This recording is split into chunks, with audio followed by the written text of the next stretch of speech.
are flying than ever before. Down! Stay down! And we're carrying our cameras and phones. Even though flying's never been safer, more and more events are being caught on camera, showing what happens when things go wrong.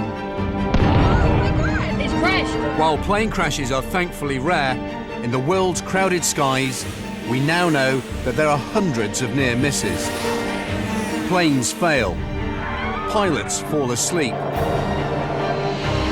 and nature strikes back. From these amazing first-hand experiences, we can get a glimpse of where we're pushing the limit.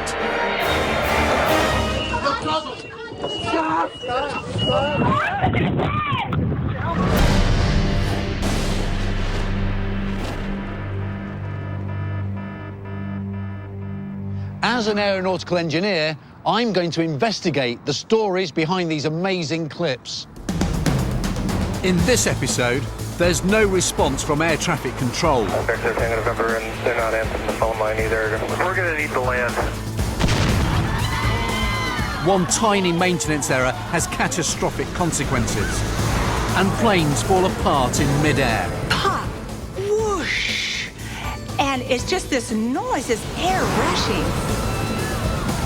People make mistakes, and the more pressure they're under, the more mistakes they'll make. Everyone knows what happens when a pilot makes a mistake, but in aviation, almost everyone is in a safety-critical role. Maintenance, air traffic controllers, refuelers. Any one of them making any one small error could cause a near-fatal disaster.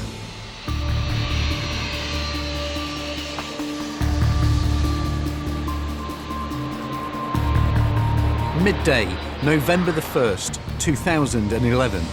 A Boeing 767 approaches Warsaw Airport after an 8-hour flight from New York.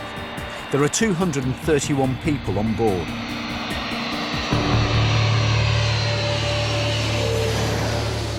Standard approach for 9 conditions, just one major problem. It's got no landing gear. Passengers on board start filming the flight, but for now, they're in the dark as to how severe the problem is. You could just sense there was something wrong. The flight attendants were very nervous and walking back and forth, and it didn't seem like the normal course of business. And there's a shock. Fighter jets suddenly appear alongside. You're on a plane and you all of a sudden look out your window and you see F-16s. There's just something not right here. Even though we didn't know what it was, we knew that it was very serious. The Polish Air Force F-16s continue to circle the plane. But all they can do is confirm what the pilot already suspects. Captain Rona has got absolutely no landing gear to help him home.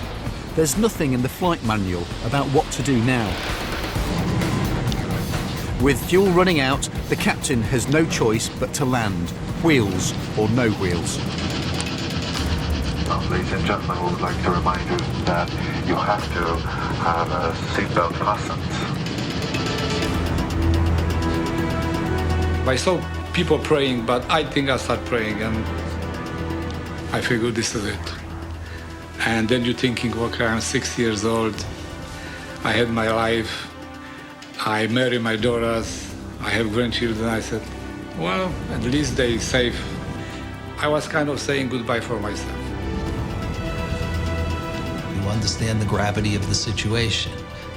You're going to be in a plane crash. Usually they don't have happy endings. No 767 has ever landed on its belly before. Do 16 zezwalam lądować. Wjazd przyziemny 104 węzły. Informacyjnie na krótkiej, prostej waszej wyłączymy oświetlenie pasa. Mamy zgodę na lądowanie. Dziękuję. Do 16 zgłoś pas zasięgu wzroku. Pas zasięgu wzroku. Powodzenia. Lot 16 brać podwozie.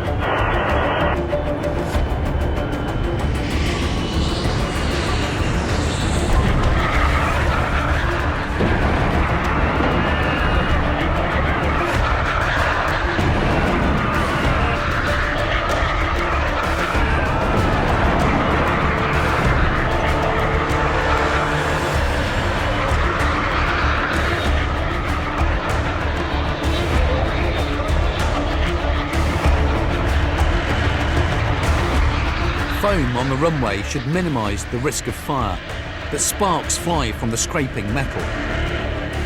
And then I look at the window and then I notice that the engine is scraping the pavement.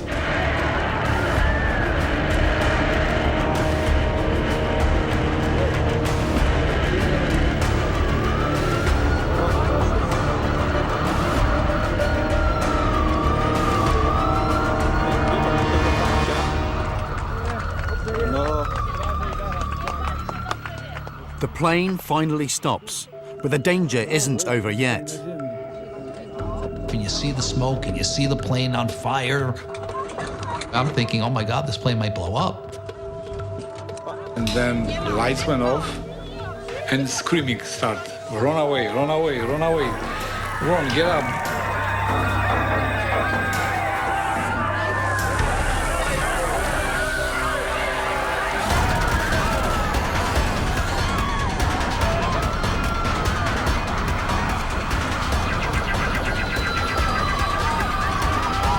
Everyone gets off in 90 seconds, and amazingly, not a single one of them injured.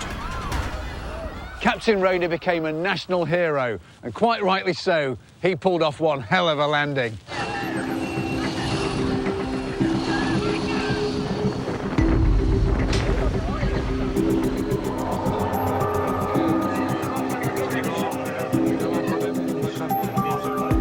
Moments after the accident, Polish investigators are on board the damaged plane, retracing its final journey to work out what went wrong. The problem began during takeoff in New York. As the plane left the ground, Captain Vrona retracted the landing gear. Immediately, cockpit instruments registered a serious drop in hydraulic oil pressure. Hydraulics on the muscle of the airplane. The control of the landing gear, both to retract it, extend it, is done hydraulically. On board Polish lot Flight 16, there's a problem with the hydraulic system, which is affecting the plane's landing gear. Fortunately, there's an electrical backup system, which will unlock the wheels and gravity will do the rest of the work. The plane carries on to Warsaw. The problem with the electrical backup is that it's a one-shot system. It can drop the wheels, but not raise them again. You can't test it. You can only use it once, and only when you really need it. Captain Vrona flies for 8 hours, knowing he has the backup for when he comes in to land. That afternoon, the plane is on final approach. This is the moment of truth. Captain Vrona triggers the backup system, and nothing happens. The wheels still won't drop. The crew, the first thing was disbelief. They have been expecting this to extend on the alternate gear extension system for hours.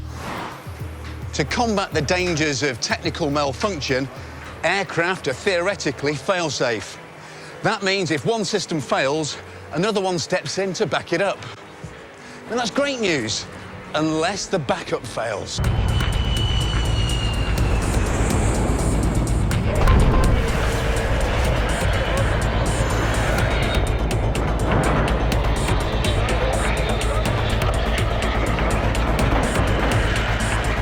The lot flight had seemingly suffered the worst possible coincidence. Both landing systems had failed, and investigators needed to know why the fail-safe backup wasn't there when it was needed. They soon found one possible answer. In the cockpit, there's a circuit breaker down here which switches on and off power to the backup landing system. It was switched to off. The only way to confirm whether this was the cause was to test it. The team used a crane to lift the plane 10 feet off the runway. They switched the circuit breaker to on. They triggered the backup landing system. The landing gear drops down perfectly.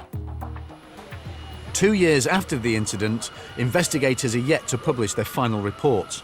But somehow the switch must have been accidentally left in the off position. Nobody in the long and complicated chain of workers involved in ensuring the safety of the plane had noticed that the circuit breaker was off. But it was this tiny error which had caused near disaster in the air.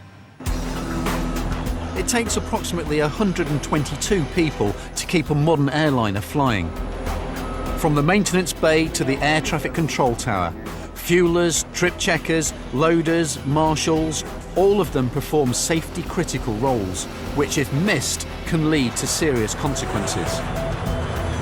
The most recent example at Heathrow happened in May 2013. Again, a passenger was filming. As a British Airways Airbus takes off for Oslo, the cowl flaps that surround both engines burst open. The pilot decides to land again, but as the flight descends back into Heathrow, the right engine catches fire. The flight crew managed to shut it down and land safely using just the left-hand engine. All crew and passengers are successfully evacuated without injury. Within 10 days, accident investigators issue their initial reports. The fan cowl doors have been left unlatched during pre-flight maintenance checks. They became detached from the aircraft on takeoff, puncturing the fuel pipe on the right-hand engine. Failure to latch the doors after routine maintenance is a mistake that has happened before on this kind of plane. In 2008, the US National Transportation Safety Board investigated several incidents involving fan cowls that had separated during flight. They recommended that a dual inspection sign-off should occur during pre-flight maintenance checks to confirm that the latching of engine cowls had taken place. BA state they did comply with NTSB recommendations, but as the investigation is ongoing, they can't comment on what happened in this specific case.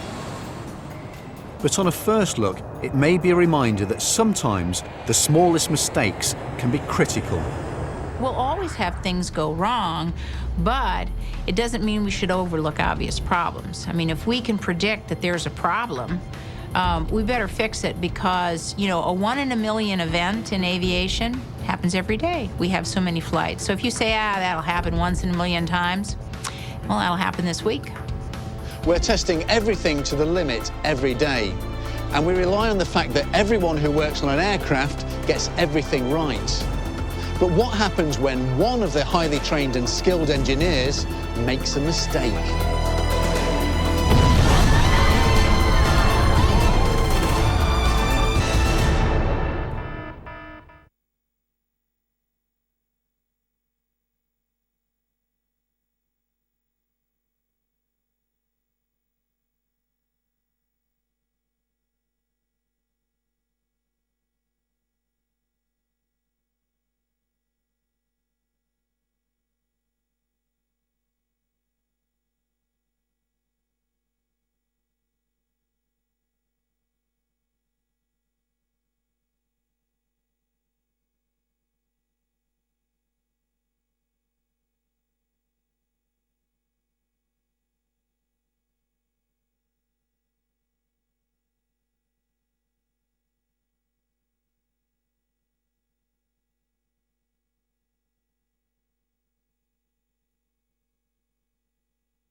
August 2007, Okinawa, Japan. China Airlines Flight 120 makes a routine landing. For any nervous flyer, the worst is now over. Just a simple taxi to the gate. What could possibly go wrong?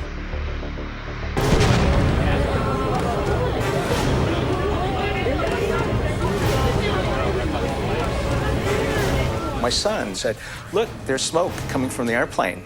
I had my camcorder with me, so I just pulled it out and I started filming.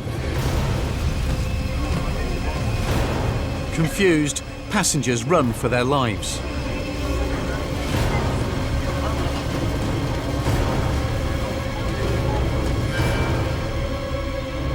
For those still on board, conditions are unimaginably hellish. The thick, acrid smoke from outside starts to fill the cabin. What were 8 emergency exits are now reduced to 4. The animal instinct to stay alive must have been really, really intense. The desperation to get out of this cabin. The blaze is raging out of control, and there's still no sign of the fire crews. A brave member of ground staff tries to tackle the flames. Holding a small handheld extinguisher, he stands right beside nearly 800 gallons of explosive aviation fuel. The have-a-go hero escapes with seconds to spare. The pilot and first officer are now the only ones still on board, but their exit is blocked by smoke. The first officer opens the cockpit window to jump. It's only 3 minutes since the first spark was spotted. What I remember was just around the time when he was about to come out and drop off, there was a wall of pressure, and then it was a big thunderous kaboom.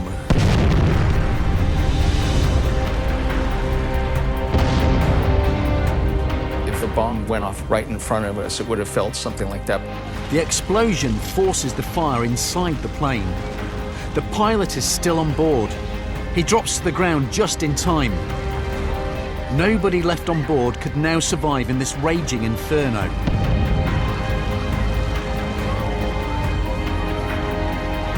All 165 on board make it out before the fire rips through the cabin and the plane snaps in two. By the time the fire crews arrive, it's a smoking wreck of twisted metal. What could have sparked a fire at what seems like the safest part of a journey? The Boeing 737 is the best-selling airliner in history.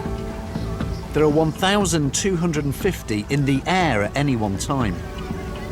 So investigators race to determine a cause, in case another one catches fire. What they quickly discover is that the fire broke out under the aeroplane's right wing. What we have up here is a very large fuel tank, and above it are the slats which are used during takeoff and landing. And over there is one of the plane's jet engines. They found some crucial evidence. A 2-inch hole had been punctured straight through the fuel tank. That's obviously where the fuel was coming from. They find another clue. Sitting in the puncture hole is a bolt. The damage shows that the bolt punched through the fuel tank from inside the wing. When a plane comes into land, slats on the wing are extended to increase drag and slow the plane down on the runway. When the plane comes to a stop, the pilot retracts them back into the wing. Investigators discover the 1.5-inch bolt is part of a mechanism that moves the slat between its extended and retracted position. Aircraft engines can run at temperatures of up to 1,300 degrees. Just 4 feet away from them, the wings store 800 gallons of aviation fuel, which ignites at 240 degrees. It's essential that the potentially explosive fuel is kept away from hot parts of the engine. Investigators painstakingly piece together the clues. As is normal procedure after landing, the pilot on China Airlines 120 retracted the slats. Somehow that movement has caused the bolt to come loose and rupture the fuel tank. Fuel begins to gush out, dangerously close to the hot engine below.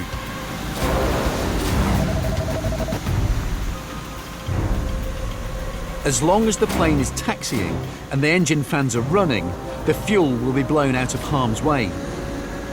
But as the plane pulls to its stand, the pilot switches off the engine. Fuel leaks straight down, touches the engine and ignites.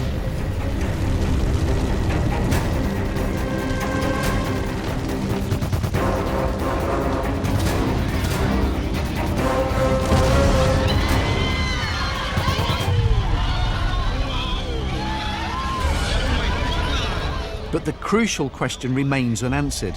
How did the bolt come loose? 6 weeks before the incident, during routine maintenance, an engineer was given the job of tightening a bolt in the wing. He took off the slat to access the bolt, undid it removing the washer, tightened the bolt, replaced the slat, and got his supervisor to sign off on the job. Both he and his supervisor were completely unaware that they just sealed the fate of that aeroplane. And their mistake was failing to put a washer on. And it was this tiny thing that led to the total destruction of the plane. The misplaced washer, unseen inside the wing, had caused the bolt to fall off and puncture the fuel tank. This was a tricky job that went wrong. For other maintenance engineers, challenging working conditions may help explain why basic maintenance errors happen. A large proportion of maintenance is now performed during nighttime hours, and this obviously places additional pressure on engineers to produce the product for first thing in the morning. A recent FAA report on night workers in the US warned that fatigue-related impairment of mental functioning can lead to an increased risk of maintenance errors. Basically, we're asking maintainers to turn wrenches on our aircraft in a night during a known performance deficit. And worse yet, now we're asking our youngest, most inexperienced people to work that night shift because the older people work during the day. Worse yet, they're the least supervised because the supervisors don't like to work on the night shift any more than you and I do. So you've got the least experience turning wrenches on my aircraft during a known performance low, and then we all act surprised if something goes wrong. There's a huge body of scientific research into our sleep patterns, what's known as our circadian rhythm. As humans, we're programmed to sleep at night. And when we don't, we make erratic decisions, we become drowsy, we make mistakes. Aviation is a 24/7 business. More and more people are being asked to work at night, and we expect them to be fully alert when they do so. And it's not just the engineers, it's also the controllers who run the skies. Victor, Tango November, and they're not answering the phone line either. We're going to need to land.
South State 12, Albuquerque Center, climb and maintain flight level 360. Flight level 360, South State 12. Air traffic controllers are the pilot's eyes. Without them, the airways would be impossible to navigate. They make more life and death decisions in one 8-hour shift than most of us make in a lifetime. So when they have a bad day, there can be catastrophic consequences. 19th of February 2011. Midnight, and Flight 804 is coming in to land at McGee Tyson Airport in Knoxville.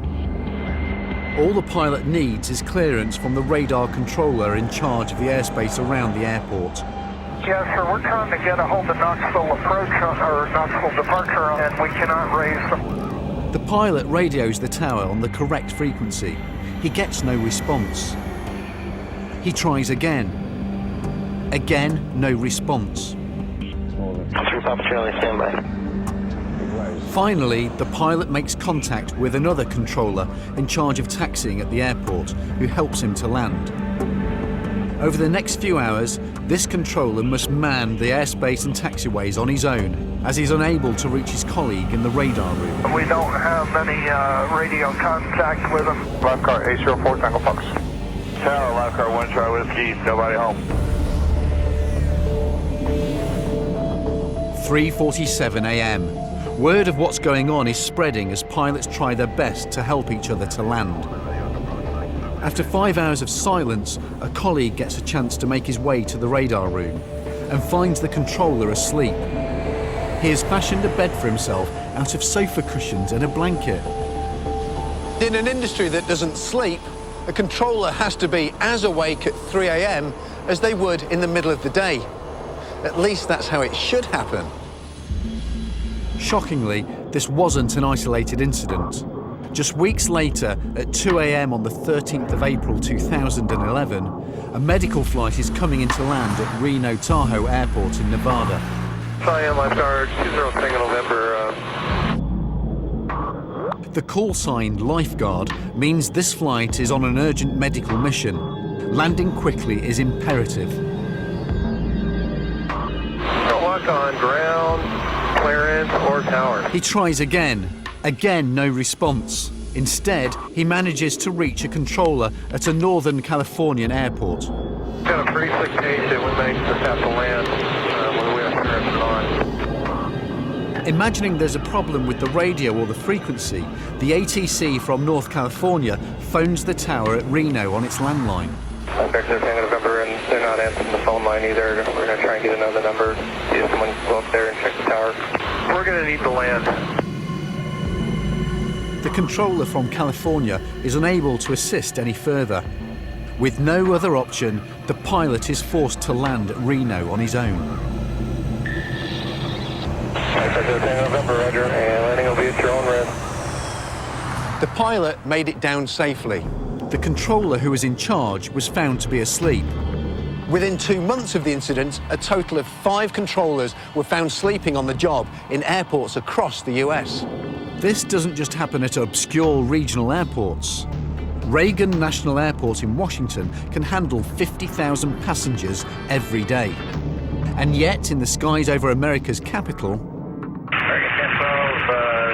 Called a couple times on landline, and guys are calling on the commercial line, and so in.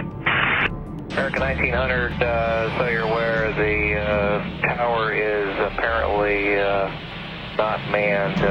We've made a few phone calls, nobody's answering, so 2 airplanes went in the past 10-15 minutes, so you can expect to go in as an uncontrolled airport. Is there a reason it's not manned? Well, I'm going to take a guess and say that the controller got locked out. I've heard of this happening before. That's the first time I've heard it. Yeah, unfortunately it's not very often, but yeah, it happened about a year ago. But I'm not sure that's what happened now, but anyway, there's nobody in the tower. Interesting. An investigation into the incident found that the controller had not been locked out. He admitted to being asleep. He'd been working his 4th consecutive overnight shift. Like pilots, air traffic controllers often work on rotating schedules. That is, they could have the day shift 1 week, and a couple of days later switch to a shift that's 16 hours later in the day. And they have to do this and still maintain their very, very high level of focus, very, very high level of concentration. Fatigue is not only an issue with pilots, it's also an issue with air traffic controllers. Air traffic controllers is a 24-hour day, 7-day a week, 365-day a year job. In the dead of night and working alone, staying awake can often seem like the biggest challenge facing an air traffic controller. But the rules have changed over the last couple of years, forcing major airports to employ at least 2 people to be on duty at any one time. to stop each other nodding off. All these US incidents resulted in suspension or dismissal. In the UK, the issue is taken seriously, but with fewer night flights, controllers falling asleep hasn't been a problem.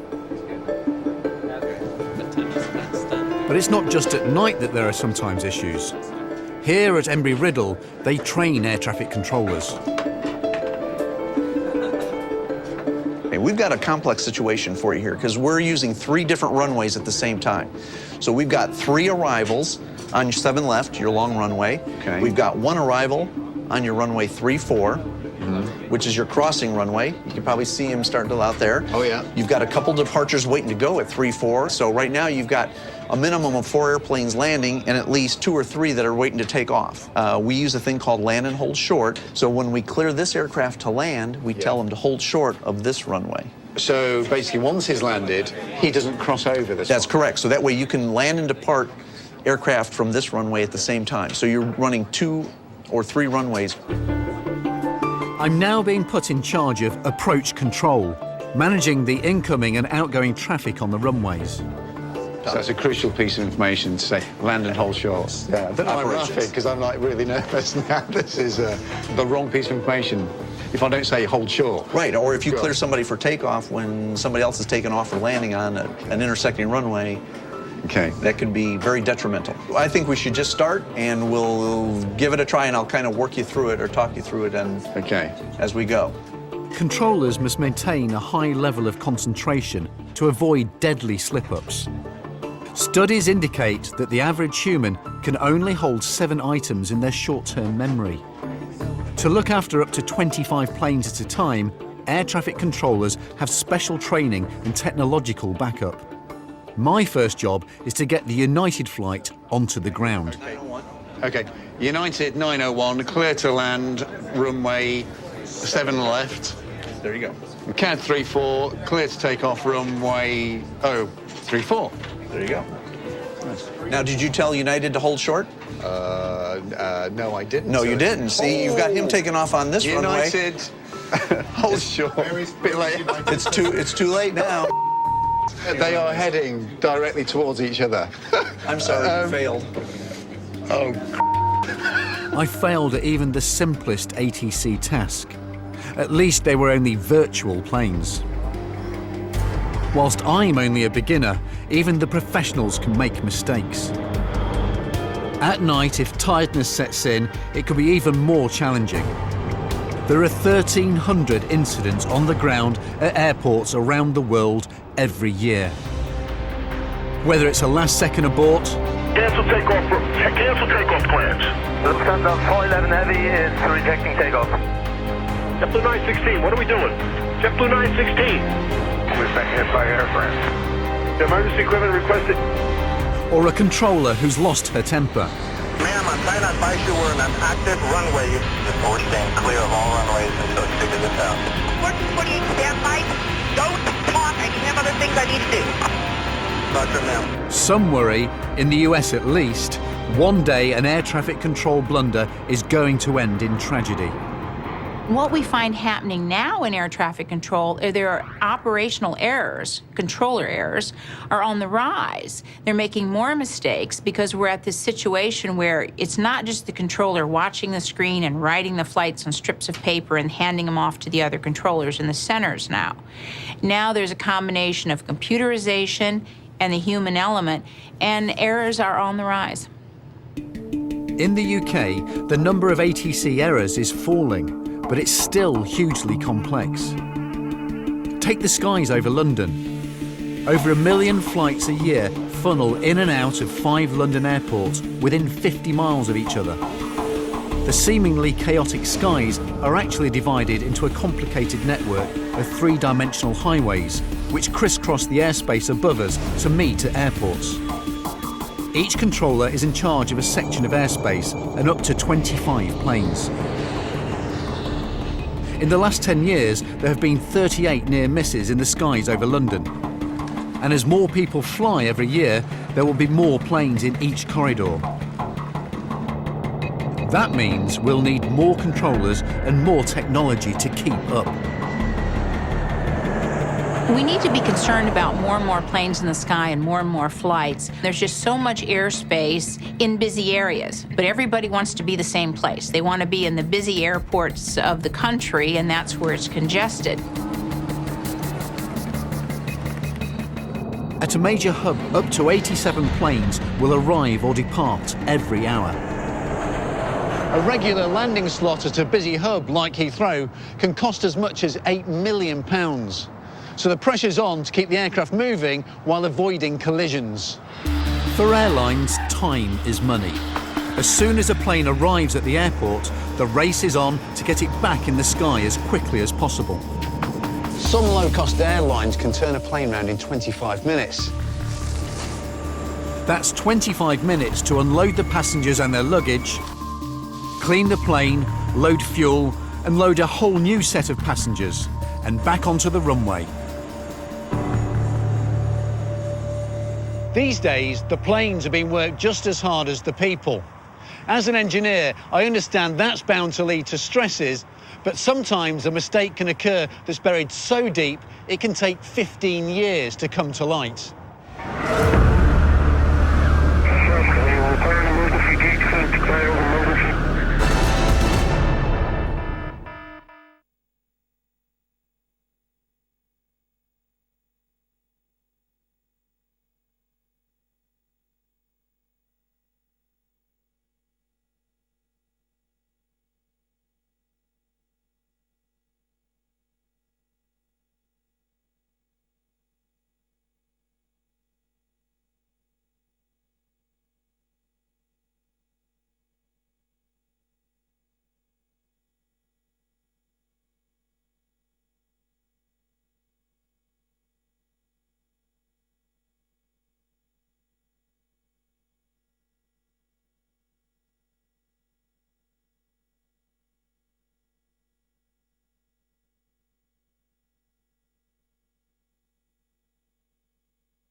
It's April the 1st, 2011.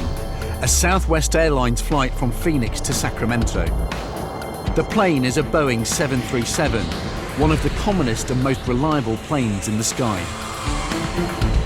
Southwest 812, Albuquerque Center, climb and maintain flight level 250. I maintain flight level 250, South 812. Southwest 812, contact Albuquerque Center 135.15. 135.15, South 812, we'll see you. David Smith is on board. I fly 50 times a year. This particular flight was no different than any other one.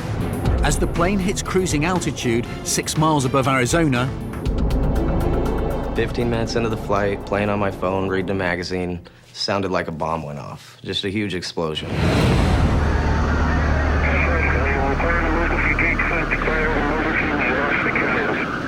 A 1.5-meter hole has appeared in the roof of the plane. Passengers can see daylight through it. Terrified, thinking about the kids, thinking about life, thinking about what's after this life, what actually happens, and this is where it ends. This is the end for me. At 36,000 feet, in seconds, most of the air is sucked from the plane, leaving passengers unable to breathe. Oxygen masks are triggered, but they only have 30 minutes air supply. The pilots have no option but to make a rapid emergency descent. Need like 10,000 feet. Can you approve that? We're doing it anyway. Yes. Yes. Descending to 10,000 feet. The plane starts tilting down. You know, worst thoughts going through my head. Just this plane's going down. The plane is currently dropping at 60 miles an hour.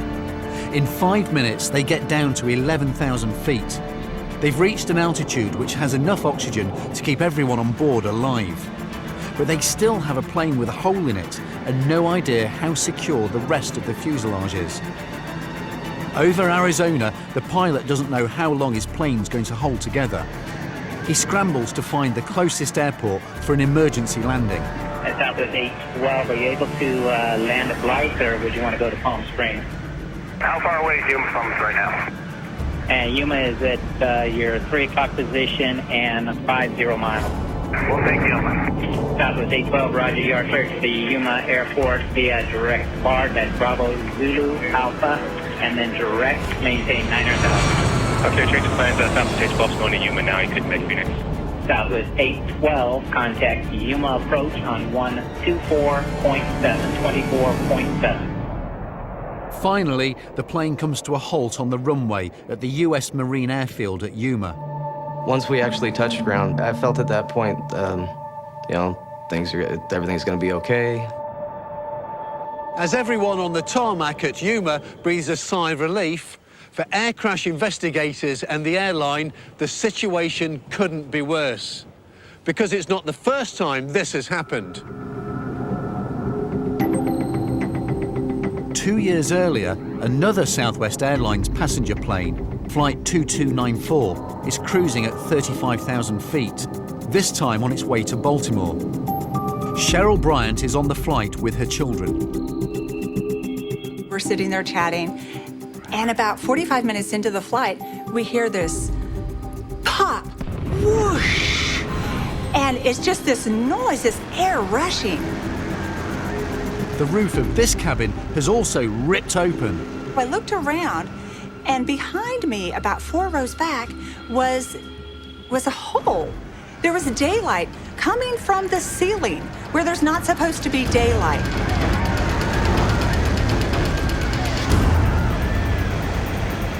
Your ears start to hurt, and then the air mask drop down, and then during the entire time, the crew's talking to you, and you're trying to hear and all this, but you just have this never-ending whoosh noise just going on and on and on.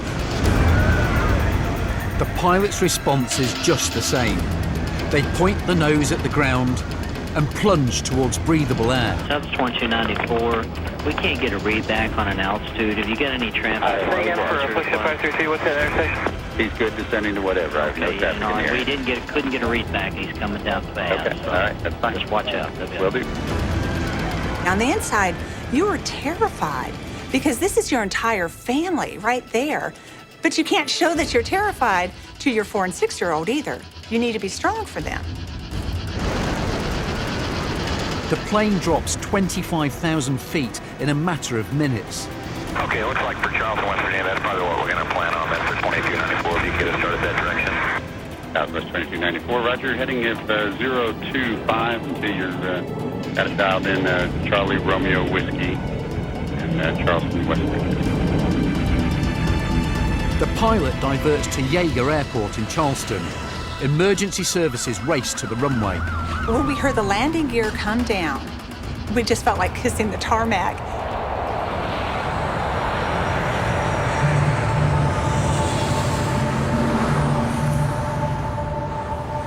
Just like Flight 812, the passengers on Southwest 2294 had an incredibly lucky escape. There's clearly something going seriously wrong. The FAA now demand all Southwest 737s are subject to inspection, while investigators try to trace the root of the problem. What could have caused the fuselage to burst open mid-flight? Not once, but twice. If you look at an aircraft fuselage from the outside, it looks thick and impenetrable.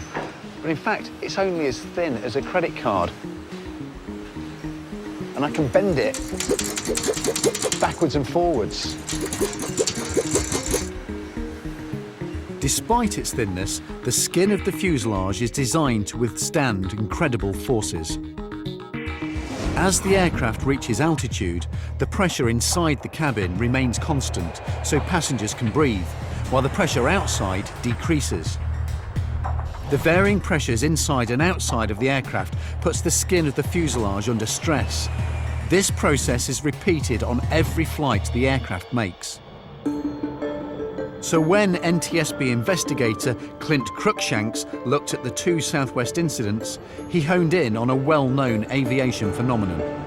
Southwest 812 in Yuma, Arizona was caused by a bunch of fatigue cracks that linked up and caused a large hole to open up in the fuselage. But we've known for decades that fatigue cracks can be lethal. The more times you go through the pressurized, depressurized cycle, the weaker the material becomes, just like metal in a fuselage. In a fuselage, you start to get small cracks, and then they become larger and larger if they go undetected, and that's when catastrophic failure of a fuselage can occur. They're so dangerous that engineers spend a huge amount of time and money checking and rechecking every part of every plane for metal fatigue, and inventing ways to find stress cracks so small they're indistinguishable from a surface scratch. So we want to find them when we can't even see them yet, so that we can get a handle on how to prevent catastrophic events occurring from these cracks. But micro cracks can't be detected by touch or by sight alone. This bath contains fluorescent liquid which will penetrate the most microscopic cracks, allowing us to find them when they're not visible to the naked eye. The molecules of fluorescent liquid penetrate into the tiniest of cracks, which then show up under a UV light. We ran it through the complete process. As you can see, there's a couple little areas that look a little different over here, but you don't see anything really on the surface of the part. If you shine the black light over the surface, you'll see some specks show up on the part. Wow, I mean, that's really clearly visible there, isn't it? That micro crack there is about 2 or 3 inches long. I couldn't feel that with my finger, but it's definitely there. Yeah, that's the purpose of fluorescent penetrant, is to be able to show cracks that aren't quite visible using the naked eye. And it's a crack like that, if not caught early enough, could propagate into something which could be catastrophic, a massive hole in the fuselage. Absolutely. Because the airline industry is already aware of these issues, strict maintenance schedules are in place, so any cracks should be spotted early. So why weren't these? Southwest had previously been fined $7.5 million for missing maintenance checks. Could these be other examples? When Clint Cruikshanks checked the maintenance logs for the two planes, he found that they were up to date. The normal 737 will have inspections based on flight cycles, starting at a certain time. This particular series of airplane was to begin inspections at 50,000 flight cycles. This accident occurred around 40,000 flight cycles, so it hadn't reached the threshold for inspection yet. Every takeoff and landing is one flight cycle. Low-cost airlines like Southwest work their planes to maximum efficiency. But even though both planes had completed, on average, 7 cycles a day during their lifetime, they still weren't due a detailed inspection until after another 10,000 of these. Something else must have caused the fuselage to come apart. After a year, Clint found the answer, and it was different for each plane. For Flight 812, the panels had been incorrectly assembled. The skin panel was misaligned with the other skin panels, and so the holes where the rivets go through were mismatched. Therefore, fatigue cracking started as soon as the airplane went into service. And for Southwest 2294, it was an antenna. An antenna was installed in just a little bit different place than it was previously, and so that changed the stress level in that particular part of the airplane. Both planes have been flying for 15 years with undetected flaws dating back to when they were built. And those flaws accelerated the cracking process. They almost brought the planes down, and no one knew to look for them. It wasn't that the fuselage of the Southwest flights had missed a maintenance inspection, it wasn't even due one. And I think that's probably one of the most frightening things of all, that when maintenance is done by the book, things still go wrong. I think you're always going to have accidents that are unknown, that we haven't figured out before. The Southwest airplane had a manufacturing flaw that then became evident almost 40,000 cycles later. It's another small mistake that this time went unnoticed for 15 years, almost the entire life cycle of the plane, and yet it nearly caused a catastrophe. The aviation industry needs to ensure that it doesn't lose sight of the fact that the smallest mistake can have catastrophic consequences. Over a period of time, safety can be stretched, much like a rubber band. You stretch it once, it doesn't break. You stretch it several times, it doesn't break. Sometime it's going to break. Aviation is a complex enterprise. Everything that can possibly go wrong in the system hasn't happened. Everything that can possibly go wrong hasn't even been considered. Flying has never been safer. The industry has put measures in place to ensure that mistakes don't slip through the net. But with systems as complex as aviation, with thousands of people carrying out tens of thousands of operations across the world, there's always the possibility that something will go wrong. In next week's episode, a bird wreaks havoc at Manchester Airport. Mayday, Boston 253 Hotel, engine failure. British Airways passengers cling on for dear life over South America. And wind shear slams a China Airlines plane into the runway as aviation tackles nature. Oh my God! It's crashed! Oh my God!